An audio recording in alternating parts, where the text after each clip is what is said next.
Bonjour, petite vidéo du jour, ça faisait un moment, qui va concerner un problème qui me travaille depuis également un moment. C'est-à-dire que depuis le confinement, j'ai pris l'habitude, quand je donnais des cours en visioconférence, de prendre des notes sur l'écran, sur un traitement, enfin un éditeur de texte, et de les prendre en Markdown, c'est-à-dire un langage de codage rapide, de prise de notes, qui peut se convertir facilement en HTML.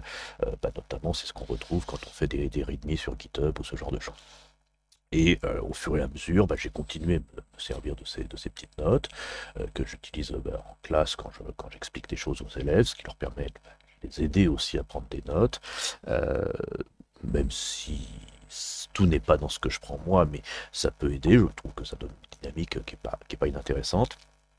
Et dans mes cas de figure, j'aimerais bien pouvoir reprendre ces notes et les incorporer facilement dans les supports de cours, par exemple, mais de les incorporer sous une forme un petit peu plus sexy que ce que l'on voit à l'écran par là, tout là-haut, c'est-à-dire c'est du texte brut. Alors, le texte brut qui se transforme après évidemment en texte élaboré, c'est en démonstration. Si je le prends dans Visual Studio Code, je vais grossir un petit peu la police comme ceci. Donc ça c'est un exemple de Markdown alors, en couleur du fait du Visual Studio Code, euh, mais qui nous permet de prendre des notes en mode texte et qui, à travers d'outils comme ce plugin par exemple, de le convertir en beau HTML bien propre, etc.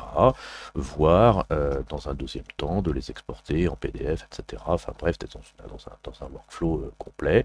Voilà. J'ai besoin assez rapidement, on va dire, de ce petit cas de figure. C'est-à-dire de passer de ce qu'il y a à gauche ici à ce qu'il y a à droite ici, à peu de choses près, mais dans un flux automatisé de production.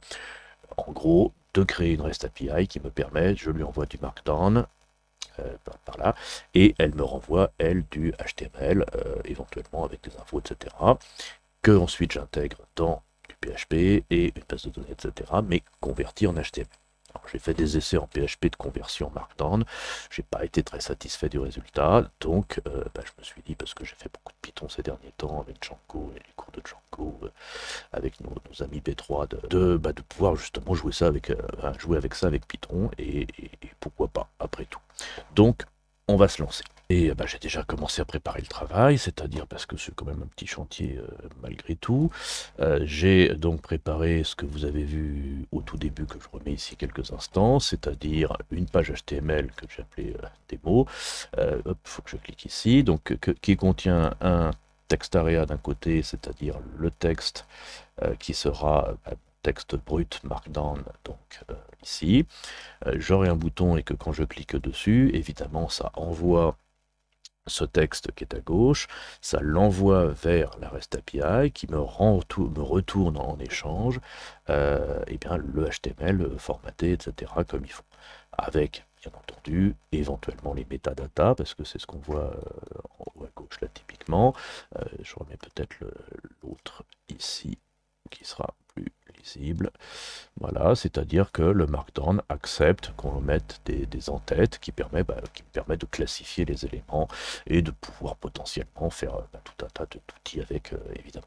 Ça, c'est à peu près ce que je prends en note un peu plus forcé ici, puisque j'ai ajouté à peu près tous les tags Markdown que j'utilise. Il y en a peut-être d'autres, mais je ne les utilise pas. Donc c'est vraiment ce que j'ai besoin. Encore que les liens et les images, je n'ai vraiment besoin d'en servir parce que voilà, c'est pour des supports, donc ça ne sera pas cliquable de toute façon, a priori.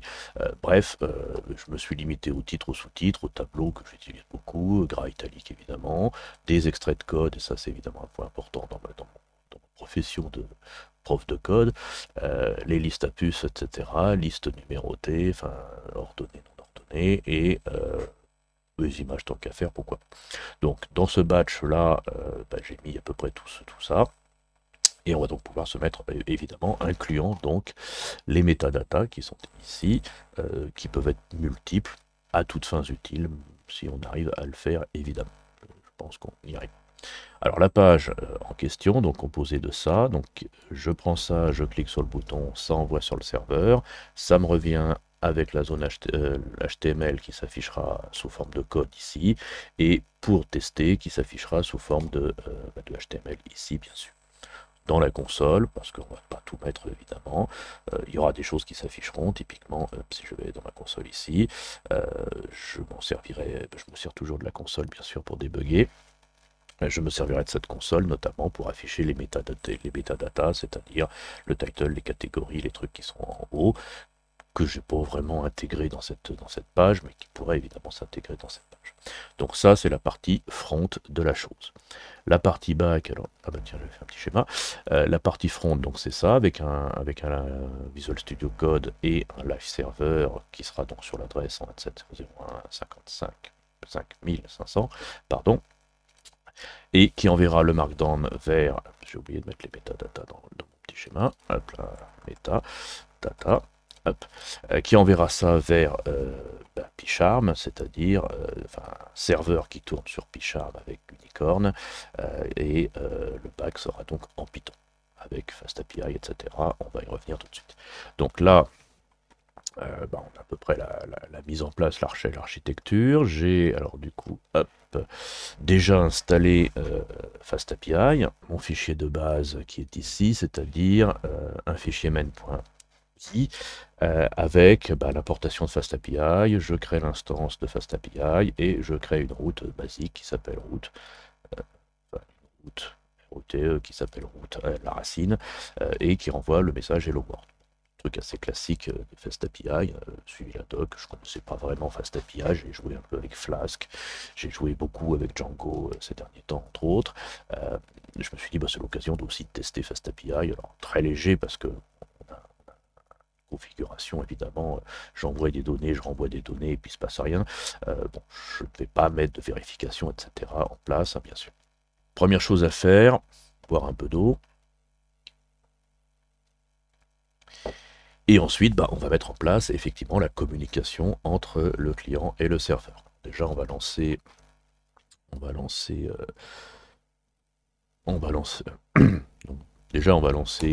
le Unicorn avec le serveur. Donc le serveur qui va me permettre de lancer, alors je vais l'expérimenter dans mon browser. Hop, on a bien effectivement le hello, le message hello qui me revient. Alors j'ai un plugin de mise en place, de mise en page, pardon, dans mon navigateur. Hop, un petit message. Je range mon bureau en même temps. Donc petit message effectivement ici, j'ai bien reçu le hello, c'est-à-dire le message que PyCharm m'a envoyé, c'est-à-dire celui-ci. Si je mets hello world à la place, vous voyez que hop, je recharge, j'ai bien hello world, on est bon. Donc ça c'est pour tester que le serveur fonctionne bien. A priori, il n'y a pas trop de risques, on ne sait jamais. Je vais donc revenir sur cette version, quoique en zoomant comme ça c'est pas mal aussi. Et je vais mettre en place déjà la première partie, c'est-à-dire la partie front. Alors je vais peut-être la dérouler vite fait. Alors je vais mettre en place la partie front en premier, je vais la dérouler vite fait parce que j'ai déjà commencé un petit peu. J'ai fait un peu de CSS, alors qui n'a pas grande importance dans ce cas précis, mais c'est juste pour que les éléments soient bien visibles côte à côte. Ça ne sert pas à grand chose, bien sûr. Ce qui est important, c'est ce qui est en dessous, c'est-à-dire que j'ai un text area avec un ID source qui contient en gros le fluff, un bout de code en ligne, hop, qui contient, je rectifie en passant, le code que j'ai présenté tout à l'heure, c'est-à-dire du markdown dans un text area qui s'appelle source, tout simplement. Ensuite, j'ai un bouton convert et j'ai un ID destination, un test, et un ID preview, et puis évidemment le code qui reste à faire ici. On va le zoomer, bien entendu. Alors déjà, on va mettre en place quelques constantes. Donc constante, enfin une en particulier qui sera donc la route.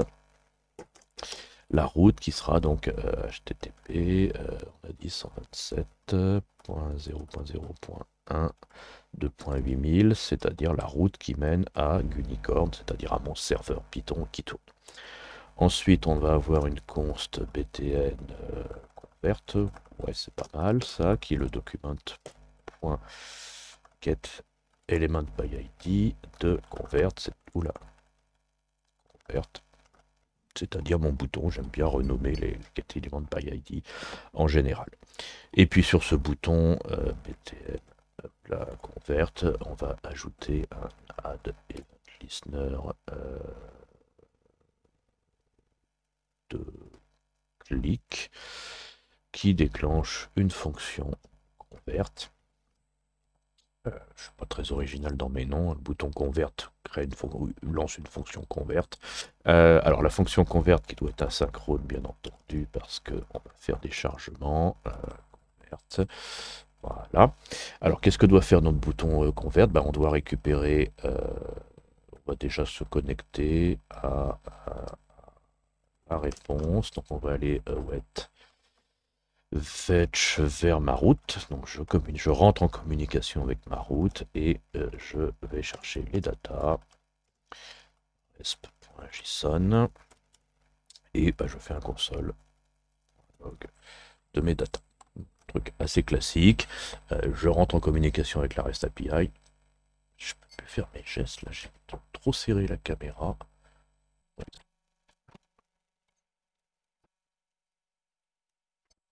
Voilà, c'est mieux comme ça parce que je peux faire des gestes et puis finalement je parle beaucoup avec les mains. Donc effectivement, je suis rentré en communication. On va donc lancer, hop là, pour tester si ça fonctionne. Et bim, on est coincé par les corses, c'est-à-dire les cross origins. L'access control, le machin chose, effectivement, le grand classique. Donc on va, alors dans la doc de Fast API, alors c'est du côté Picharm que ça va se passer. Donc on doit from Fast middleware.cors porte. Bon, j'ai installé Picharm, je suis pas encore très à l'aise avec Picharm, mais bon, je me suis dit que ça pouvait éventuellement éviter les problèmes de compatibilité qu'on a eu avec les élèves, où chaque élève avait son système d'exploitation ou ses variations, machin, etc. Et on a bien galéré avec les environnements virtuels. Donc je m'essaye un peu à Conda et Picharm en même temps. Pourquoi pas, à voir ce que ça donne à l'origine. Là, je précise que je veux mon origine, je mets étoile parce que je ne vais pas rentrer dans la logique, pour cette démo en tout cas, de préciser, je ne veux que certains sites qui accèdent à ma REST API. Donc, voilà, j'accepte tout le monde. De toute façon, je suis sur local, c'est pas dramatique. Après, dans mon app, je vais ajouter le middleware qui s'appelle le Corse middleware, c'est-à-dire celui que j'ai importé ici. Et on précise que l'on veut les origins que l'on a définies dans le tableau au-dessus. Et on va autoriser credential methods. Les méthodes, on met tout. Ouais, on met tout. C'est pareil, on pourrait limiter à get et post. Hop là. Ah oui, c'est vrai que c'est pas les mêmes raccourcis. Et le hello headers. Voilà, c'est-à-dire qu'en gros, j'autorise tout. Sans trop se poser de questions. Et ici, si je clique, je reçois bien le Hello World maintenant. Je vois pas trop ce qui se passe dans la console. Hop là, petit retour, voilà. Enfin bref, je n'ai plus le message d'erreur, j'ai maintenant donc les corses qui sont en place et on progresse. Alors maintenant, deuxième phase, il faut que j'expédie mes données de suite gauche. Tiens, la caméra n'est pas bien placée, bien sûr. Non, c'est pas ça. Ah, bon, c'est pas grave, on verra un petit bout de mur. Il faut que j'expédie mes données depuis le JavaScript, que je les récupère depuis. Si je les envoie dans un sens, je les récupère dans l'autre. Il faut donc que on va commencer par la récupération, c'est-à-dire je suis dans Ici, donc le get, c'est juste pour avoir le message. Bon, on va faire un app post vers la route du milieu, enfin la route racine, pardon, la route. Et dedans, donc on doit être en A5 également. On va définir une fonction qu'on va appeler on va appeler tout le monde route, qui récupère request, qui récupère les données requests. Faut pas que j'oublie d'importer request.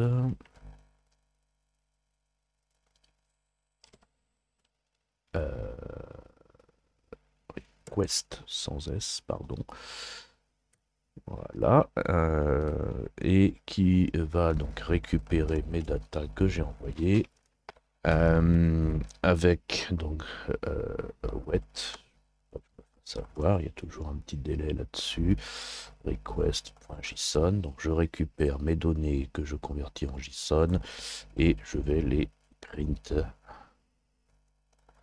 dans ma console Python, et puis je return quelque chose, je vais retourner un objet HTML qui va contenir h1 hello h1. D'accord, donc en gros, je récupère une requête post. Hop là, qu'est-ce qu'il me dit? Ah oui. Hop là, il me signale plein d'erreurs de Picharm de syntaxe, mais il les corrige pas automatiquement. Peut-être une option à régler quelque part pour qu'il reformate selon le pip 8. Alors donc du coup, donc là je récupère mes données, je récupère ma requête et j'affiche ma requête. Voilà, un truc classique, je retourne du HTML. Comme ça, on va pouvoir mettre en place tout de suite sur la partie JavaScript la récupération des données, l'expédition des données, la récupération d'un morceau de HTML et l'affichage de ce morceau. Comme ça, on aura fini la partie JavaScript si tout marche bien. Ok. Deuxième partie.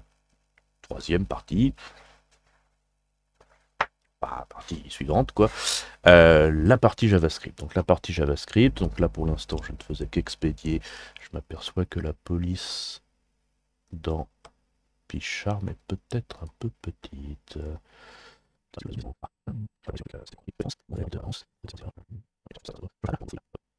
Ah ben voilà, c'est parfait. Donc je reviens sur le Picharm. Donc j'ai rajouté les cores, j'ai rajouté le middleware, j'ai rajouté la partie post qui me récupère les données que j'ai envoyées, qui me les convertit en JSON, qui me les affiche et qui renvoie du HTML, pour l'instant du HTML. Parfait. Donc je reviens ici où j'avais mes données. Donc là pour le coup mes données, il faut déjà que je les récupère. Donc const data source qui va être égal à document get element by id je l'ai appelé source, c'est ça, et je récupère la value de mon éditeur de texte. À partir de là, je vais envoyer à ma route en méthode post parce qu'il peut y avoir pas mal de volume de données, donc on prévoit le course, mais en post, ça sera plus résistant. Et on envoie en body la JSON.stringify de donc un élément qui s'appelle source et qui va être ma data source convertie donc en chaîne, et le tout avec des headers classiques, c'est-à-dire content type avec application JSON char7 tf8. Je pense qu'on est pas mal. Ensuite, j'envoie ma réponse. Donc là, la partie client envoie bien. Je récupère mes données. Je les affiche dans ma console. Et dans la foulée, on va récupérer... Hop, je triche. Celui qui s'appelle dest.value, qui va être égal à data HTML, c'est-à-dire celui-là, et le preview, dont le inner HTML sera égal à mon data HTML. Ok. Donc j'envoie le post, enfin j'envoie en poste mes données, je récupère ce que le serveur me renvoie en échange et je l'affiche dans les deux zones. J'ai plus qu'à tester, bim, ça a l'air de marcher, c'est-à-dire que j'ai bien ici la source HTML qui apparaît, ici la version visualisable de l'HTML, donc la preview de HTML, et dans la console à toutes fins utiles. Bon bah ça a l'air de pas mal. J'aime quand un plan se déroule sans accroc. Côté serveur, j'ai bien aussi affiché les données que j'ai reçues, je les reçois bien, donc tout a l'air de se passer pour le mieux. Parfait. Phase suivante.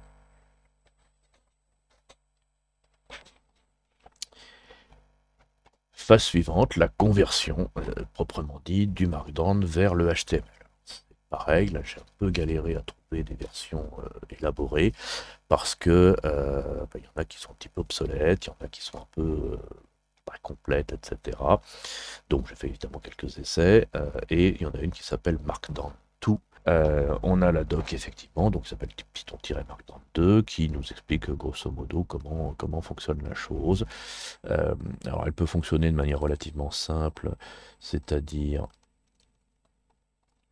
ici où on installe juste la bibliothèque, ou bien on peut l'installer avec toutes les dépendances parce qu'il fonctionne de façon modulaire, permettant justement d'installer comment dirais-je, des modules supplémentaires, ce qu'ils appellent dans le vocabulaire des extras, des extensions, des extras, qui permet justement de mettre en place des choses extra en extra uniquement si on en a besoin. Si on n'en a pas besoin, on ne les installe pas, ce qui permet d'alléger évidemment la chose.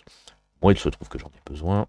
Du coup, je vais donc avoir besoin d'installer et donc d'arrêter mon serveur et d'installer le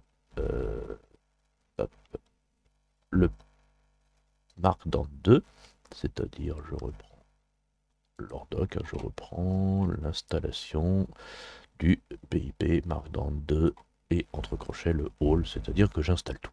Bien. Une fois que tout est installé, évidemment, il faut sans doute faire des imports relativement classiques qu'on met en haut. Et ensuite, donc c'est ici que ça va se passer, c'est-à-dire que je reçois data, qui est donc mes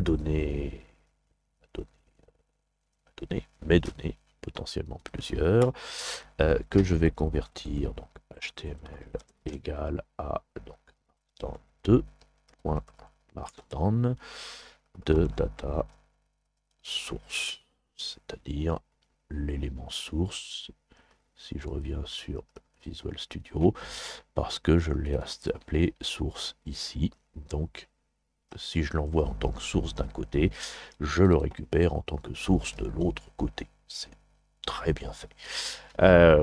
Et ensuite, donc une fois que j'ai récupéré ça, mon HTML est devenu du HTML. Si je l'affiche ici, et je peux donc le renvoyer également. Et donc si je reviens sur ma démo et que je clique, ça ne marche pas parce que je n'ai pas relancé mon serveur après avoir mis en place mon truc, mon extension. Donc là, ça a l'air de bien marcher. Constatez que, alors du coup, pour ça, c'est pas encore géré. Le tableau, c'est pas terrible. Par contre, le titre, le sous-titre, c'est bien passé. C'est même un sous-titre. Sous-titre. Alors après, évidemment, j'ai pas testé en me disant que, mais effectivement, on peut avoir les 2, 3, 4, 5, 6 niveaux de titre. Et on a bien H1, H2, H3, H4, H5, H6. Donc ça c'est pas mal. Je vais les retirer parce que ça encombre un peu. Mais ça fonctionne. Donc le tableau ne marche pas. C'est là où les extras vont rentrer en ligne de compte. J'ai bien les étoiles qui deviennent du strong, le M qui devient de l'italique, donc ça c'est parfait. Si je mets qu'une seule étoile, je sais plus si ça marche. Ça devient le M, oui, donc il faut doubler. Hop là, donc ça c'est bon. Ensuite le code, alors le code c'est pas terrible, mais c'est pareil, c'est un extra. Liste à puce, alors le code en ligne c'est bien, liste à puce, liste non ordonnée, liste ordonnée. Ah, les cases à cocher, bon, ça reste des cases à cocher, ça passe quand même. Ah oui, c'est sur GitHub que ça devient des boutons radio. Peut-être qu'il faudrait qu'on intervienne manuellement. Côté client, pour faire des chercher remplacer à l'intérieur. On va voir ce que ça donne. Ensuite, là, j'ai un lien coucou vers DataFun. Hop, si j'ouvre, ça fonctionne bien. Tiens, DataFun, c'est à moi. Enfin, ça, voilà. Et puis l'image qui s'affiche bien, la citation qui est en retrait, ce qui est plutôt bon signe, et qui est bien dans une balise bloc-quote avec un paragraphe. Parfait. Bon, c'est pas mal du tout. Au moins dans la logique, c'est tout à fait ça. Alors maintenant, la doc nous dit qu'on a les extras, et les extras, il faut les aller voir le complément où on a plein d'extras, on a plein d'extras, on a plein d'extras, dont un qui s'appelle Tables, qui va nous permettre de transformer ça en Tables. Bah, c'est pas mal ça, vas-y. Il suffirait de lui dire de mettre des extras. On va mettre un extra.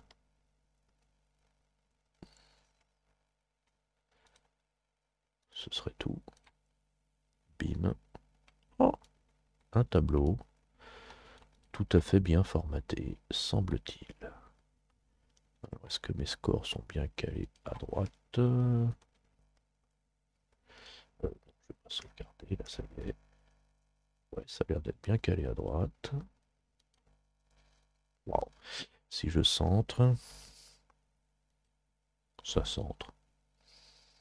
Ici, parfait. Bon, on centre pas des nombres a priori, mais c'est bien ça. C'est bien, c'est bien, c'est bien. Bon, bah le tableau, c'est bien. Alors, le code maintenant. Le code, le code, le code. Alors, est-ce qu'on a un extra code? Code. Alors, code friendly, deprecated, use fenced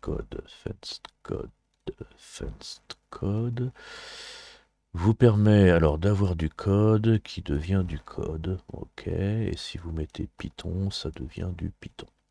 Bon, pas mal. Remplace l'obsolète machin chose. Alors,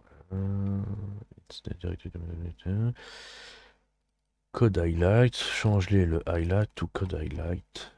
On va déjà mettre l'extra en place.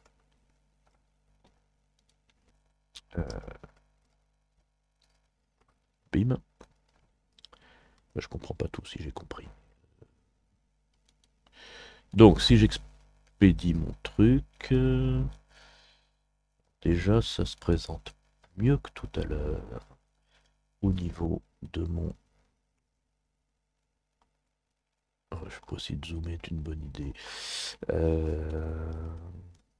Au niveau de mon code, il m'a mis une classe code highlight avec tout un tas de trucs. Ah oui, code highlight. Et là, il me parle de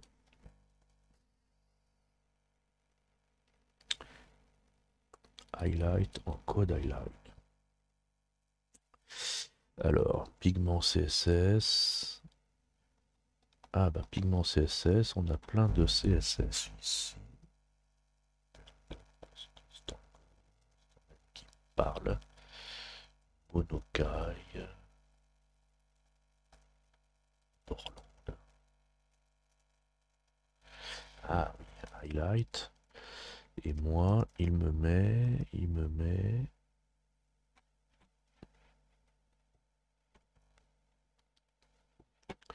code highlight.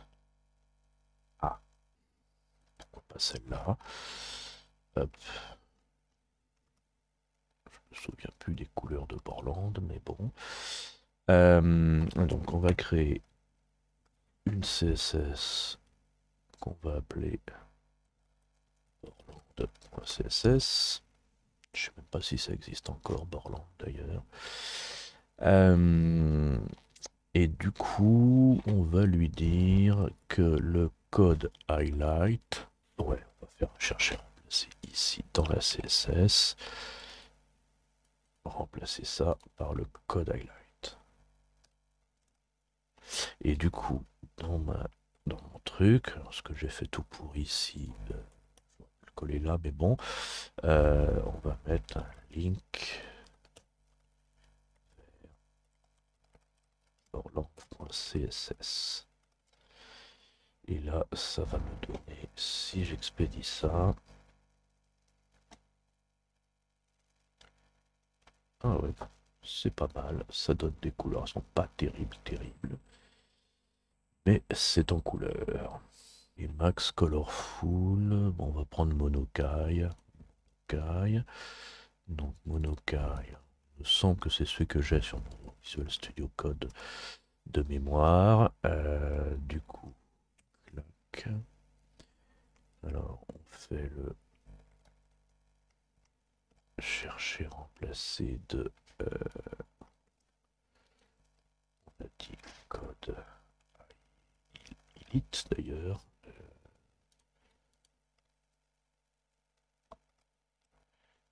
Ici. Et donc on va l'appeler mokai.css. Et du coup, on va chercher monokai.css. Et là, bim. Ah bah voilà, là on est plus dans du code qu'on a l'habitude de voir. Et parfait. Donc j'ai, alors reprenons, les tableaux c'est bon, le code c'est bon. Ah, les en-têtes. Alors les en-têtes, ça c'est un gros morceau, c'est-à-dire que les en-têtes, il faudrait que je les analyse. C'est là où, retour à la doc, ici, où on avait un metadata. Ça c'est pas mal.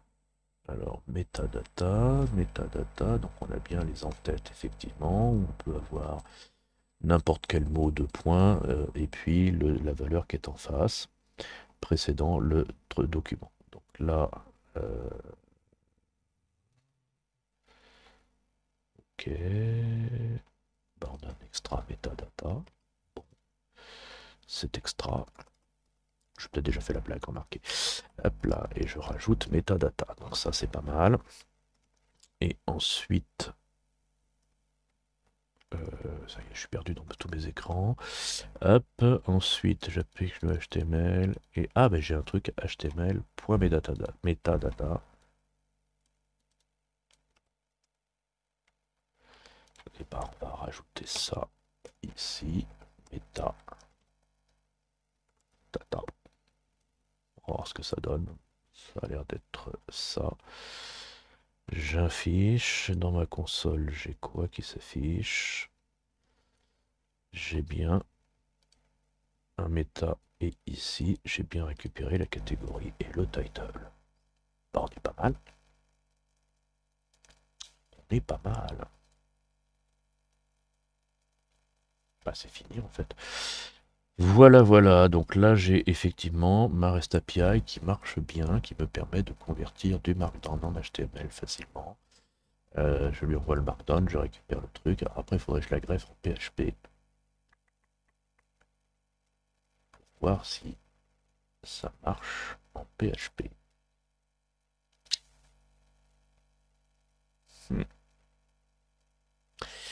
Ce serait drôle.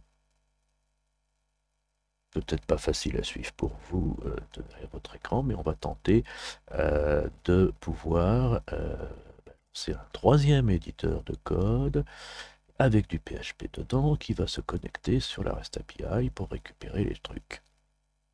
On est joueur, on n'est pas joueur. Hein. Donc on y va. Alors, je rebois. Après avoir galéré un petit peu, parce qu'il y a longtemps que j'ai pas fait ça en PHP, j'ai trouvé une solution, donc on va reprendre, même si vous ne verrez pas de coupure en ce qui vous concerne.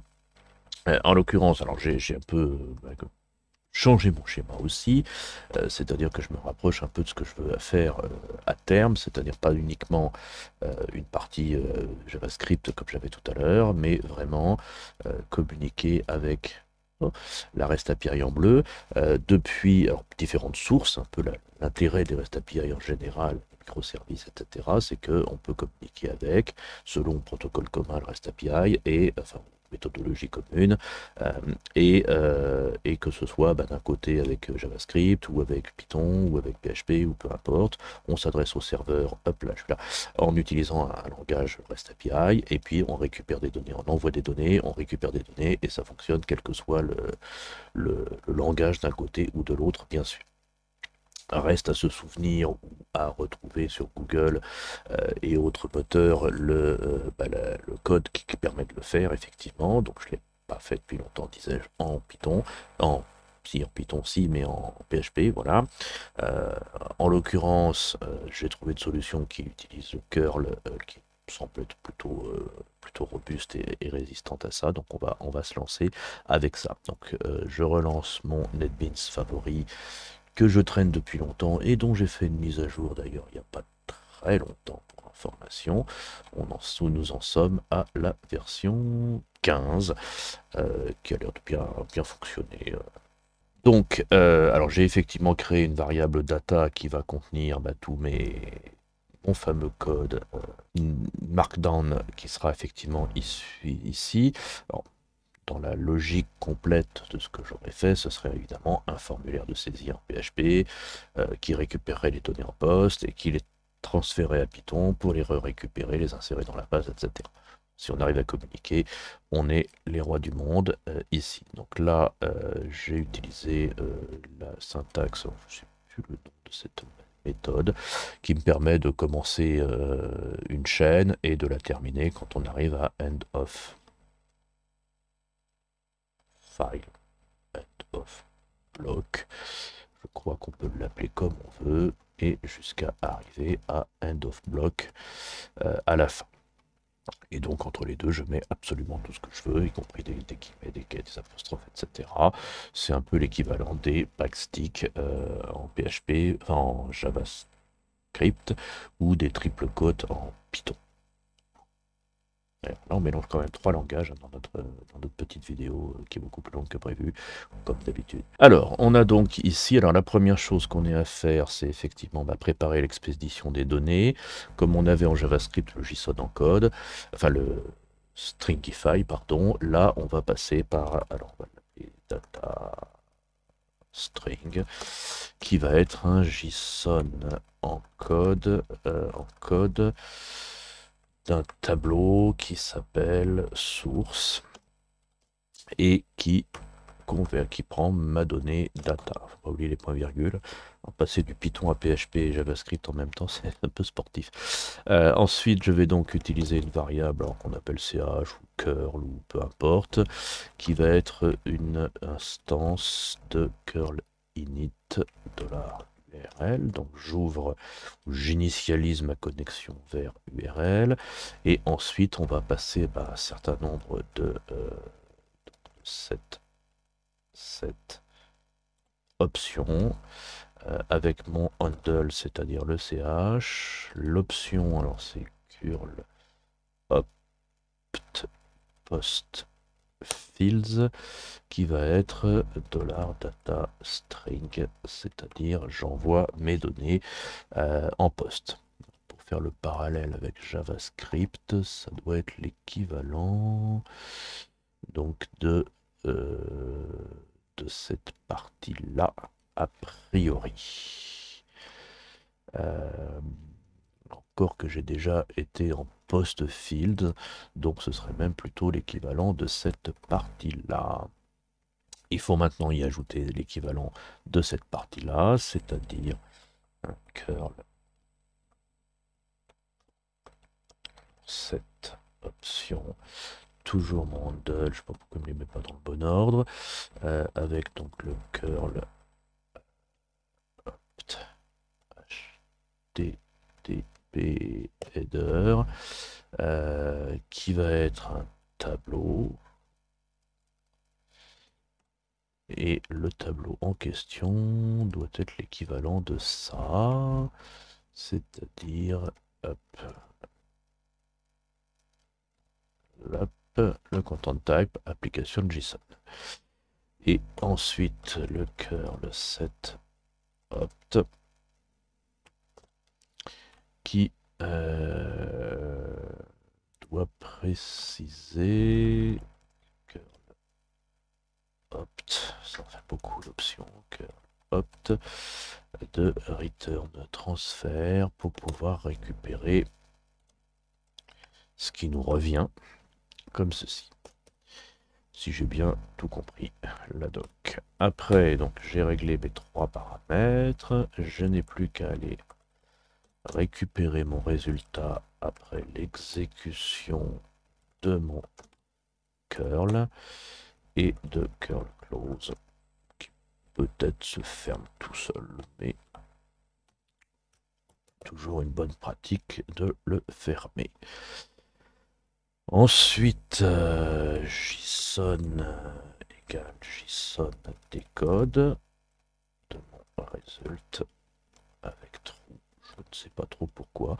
Donc là, on est à l'équivalent de cette partie-là, c'est-à-dire j'ai récupéré mes données et je les ai reconverties en JSON. À partir de là, bah, si je fais un print de JSON et que je lance dans mon navigateur, j'ai une erreur. Ah, il me dit qu'il n'arrive pas à convertir un tableau line 70, c'est-à-dire le print. Ah bah oui, print underscore R peut-être. Et là déjà, bah, j'ai l'air d'avoir reçu du bon HTML. C'est pas mal. Alors évidemment, j'ai pas la couleur, mais ça, peu importe. C'est un détail. Alors ah oui, peut-être que c'est HTML qui m'intéresse.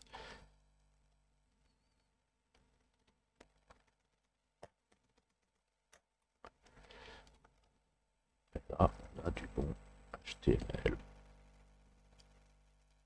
C'est le même, hein, en l'occurrence. Puisque j'ai envoyé les mêmes données, je reçois les mêmes données. Voilà.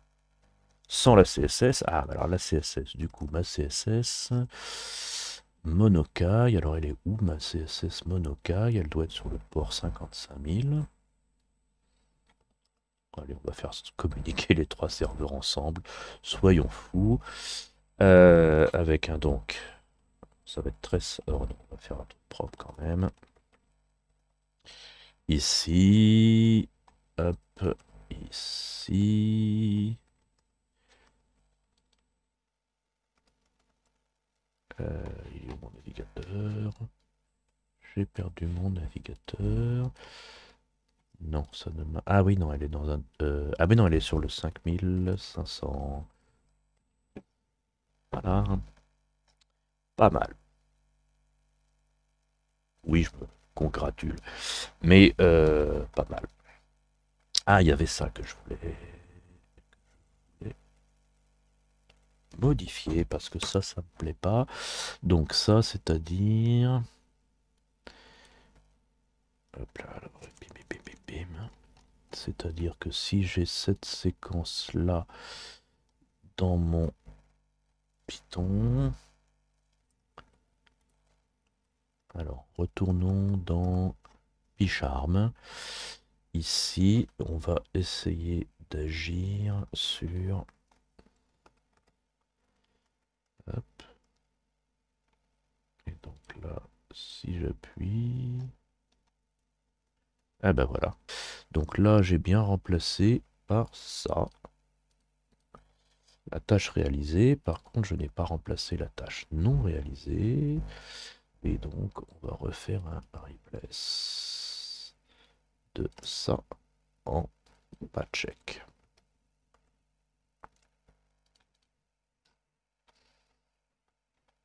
Voilà, c'est quand même un peu plus d'allure. Voilà, à très vite.